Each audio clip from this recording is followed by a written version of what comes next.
Check it out. Got the Mecum stick poster, banner, hanger, door hanger. I don't know. You get it. We got the Mecum door hanger for the car. There she is. There she is.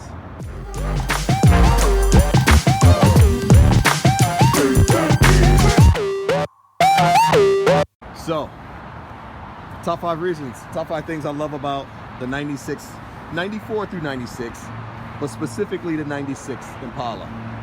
And why I say that is because my number 5 reason of why I love this car specifically, you guys already know it.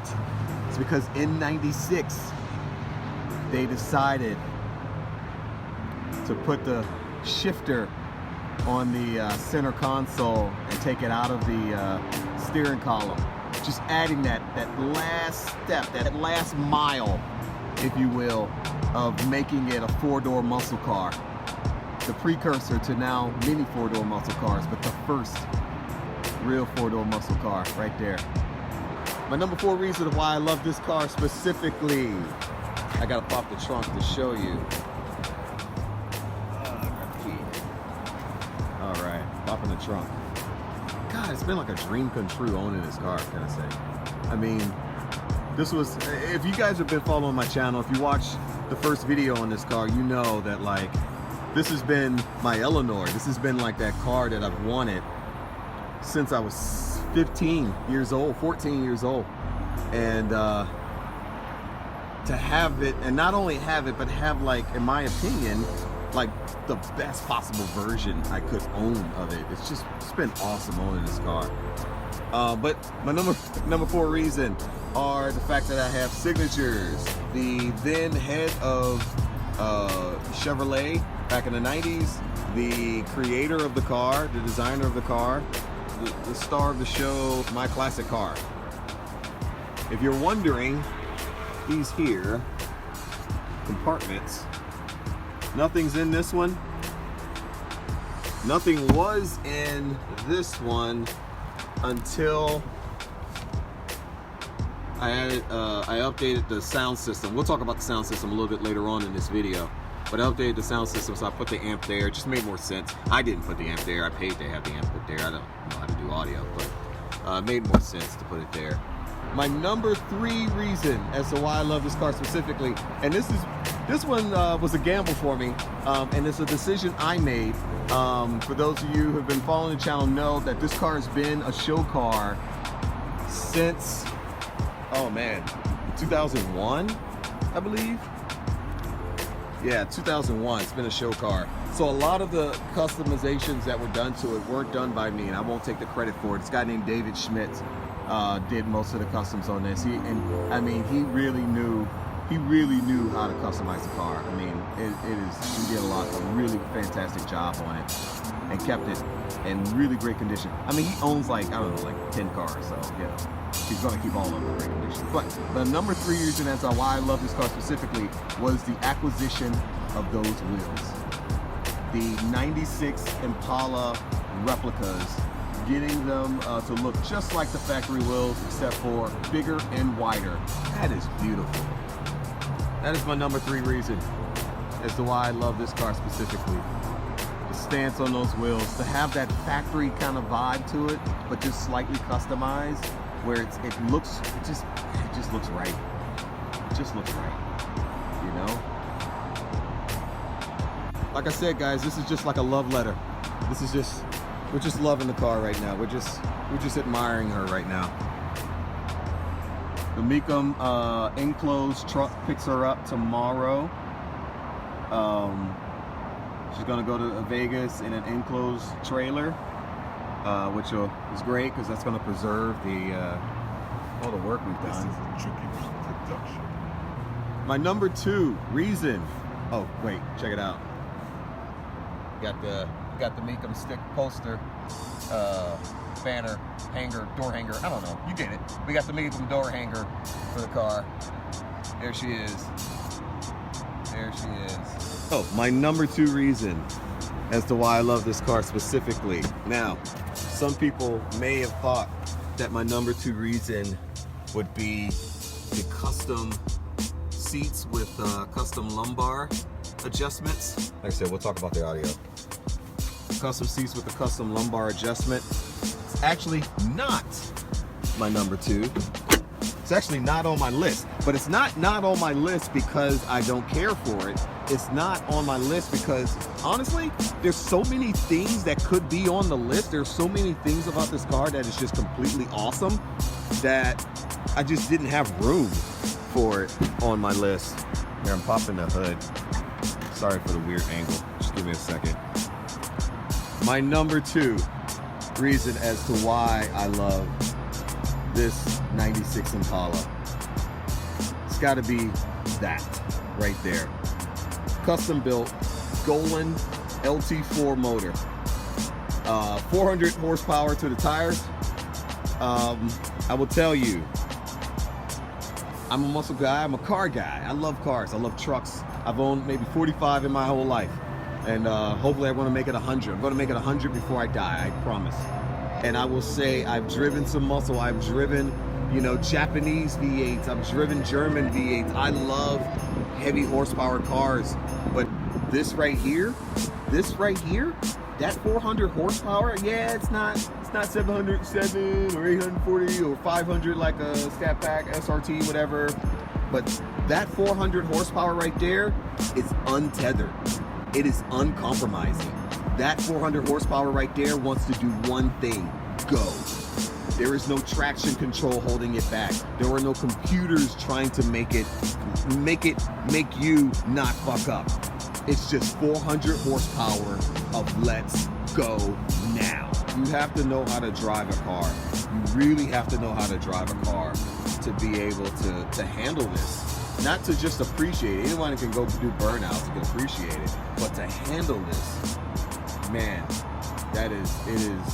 yeah. My number 1 reason as to why I love this car. And let me close the door here.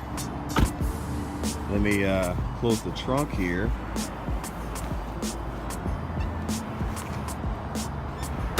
My number 1 reason as to why I love this car specifically is that look. Look at that. Look at that. That look, man. When this car, I know I said this story already, when this car first hit the streets, man, in 94, and you saw it driving down. Now, I didn't see one until like, I think it was 95. But when you first saw it hit the streets, you saw that thing rolling down the street. I mean, it was sinister, you know? People either love or hate the 94 through 96 Impala body style, and that's fine.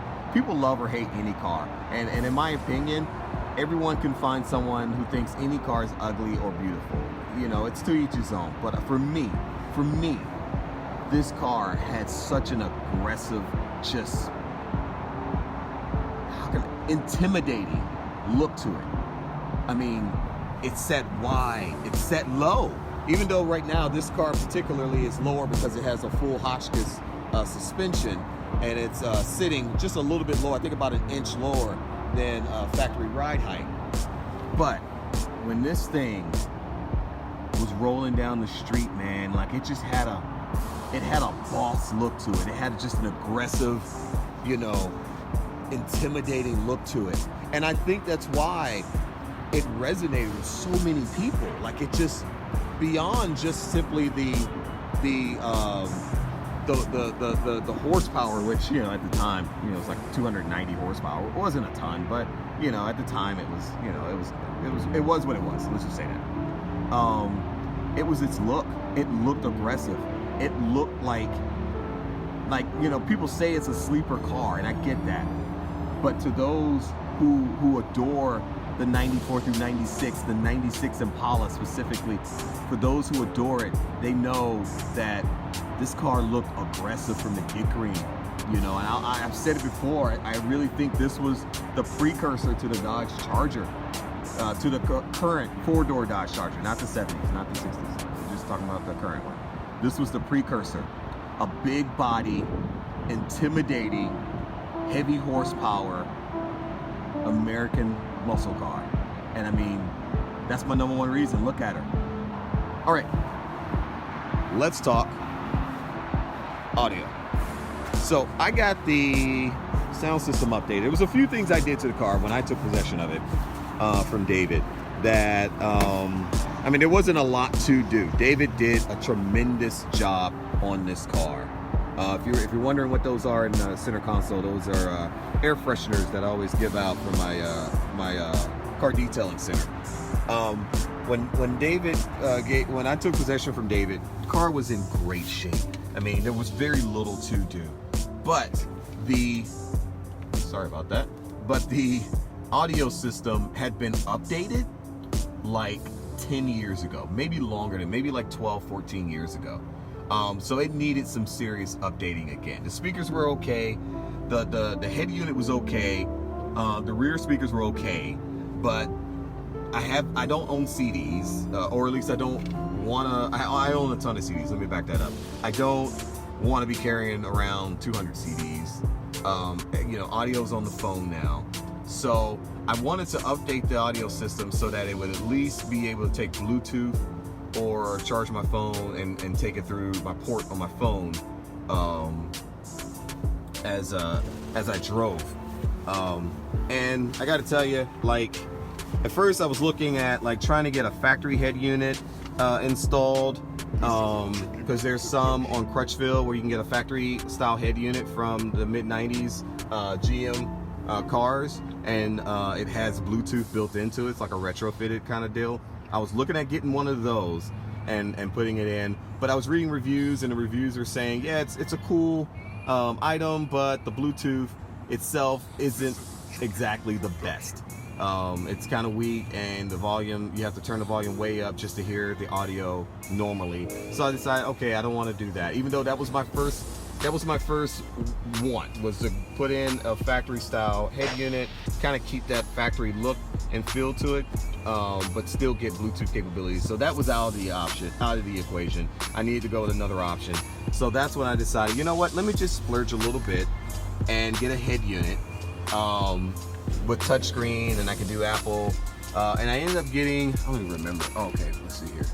I ended up getting, can you see it? It's not focusing. Oh, there we go.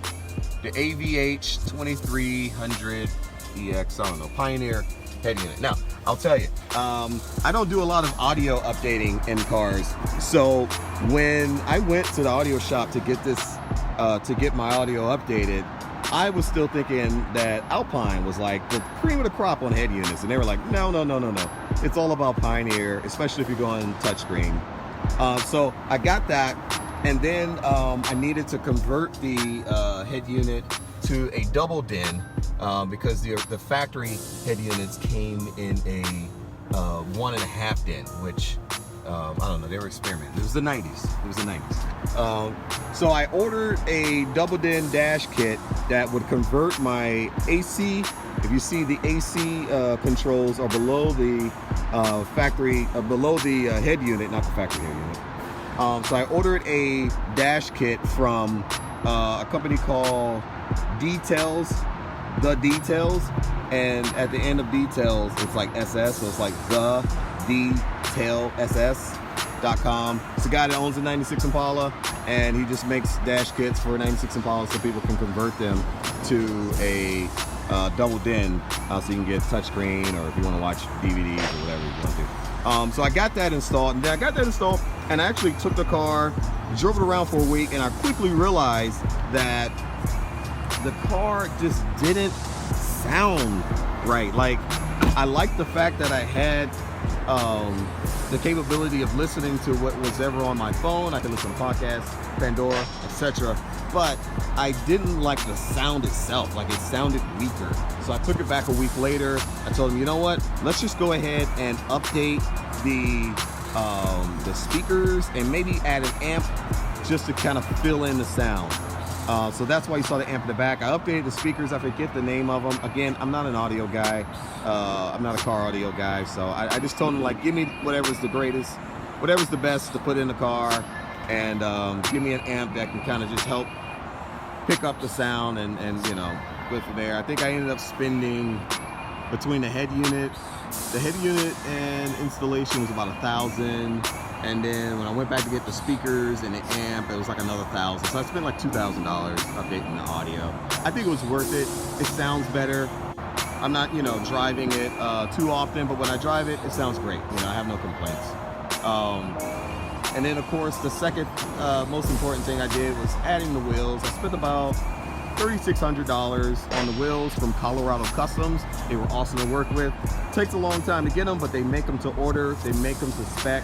I've had a lot of people ask me about the wheels and ask me, you know, about getting them. AndVe always told them, when you call Colorado Customs to order them, just ask for the Taj configuration, because they're already, if you're ordering because you've seen this car, they already have the configuration for these wheels on file. It'll save you a ton of time to just order the Taj configuration. Otherwise, you got to give them the whole thing. You got to give them back spacing, all that jazz. And trust me, I went through it. Now that I've gone through it, just order by configuration and you'll be good to go. So those are the two main things that I did to the car. There wasn't really anything left to do to the car that wouldn't just kind of rat it out and just, you know, kind of abuse it. And I didn't want to abuse it. I wanted to really kind of preserve this car and just add to it. And I gotta tell you, like, look at her. Look at her. I'm gonna miss this car. I'm gonna miss this car. All right, guys, I'm gonna end the video there. This has been my my final thoughts on the car. Top 5 things I love about the car. It's been awesome, guys. I think the next video will probably be more Mecum Auction video, and then after that, I believe we're going to be announcing the next Taj & Cars car. And I hope you like it.